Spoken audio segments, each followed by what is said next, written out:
महाराष्ट्रात 4700 घरात सौर ऊर्जा, गरजेपेक्षा अधिकची वीज महावितरण विकत घेणार।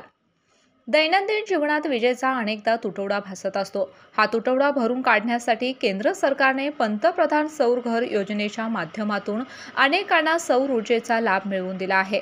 त्यामुळे विजेची कमतरता दूर होऊन अशा सौर ऊर्जा प्रकल्पातून 25 वर्ष मोफत वीज मिळणार आहे। केंद्र आणि महाराष्ट्र सरकारच्या समन्वयातून महाराष्ट्रात 4714 घरांमध्ये सौर ऊर्जा वापरली जाते।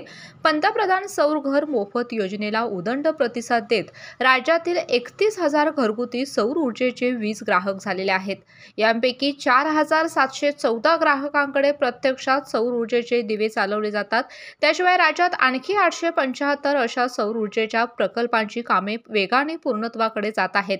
प्रत्येक घराच्या छतावर 1 ते 3 किलोवॅट क्षमतेच्या सौर ऊर्जा निर्मितीसाठी दर महिन्याला सुमारे 120 ते 360 युनिट पर्यंत मोफत वीज उपलब्ध होत आहे। यासाठी विविध बँकांकडून सवलतीच्या घरात कर्जाची सोय उपलब्ध करून दिली आहे। पंतप्रधान सौर ऊर्जा योजनेच्या माध्यमातून गाव खेड्यातील घरे शिवाय जिथं वीज पोहोचू शकत नाही अशी ठिकाणी उजळून निघाली आहेत। हा प्रकल्प गोरगरिबांसाठी लाभदायक ठरणारा असाच आहे। अशाच नवनवीन अपडेट पाहण्यासाठी आमच्या केके न्यूज चॅनेलला सबस्क्राईब करा।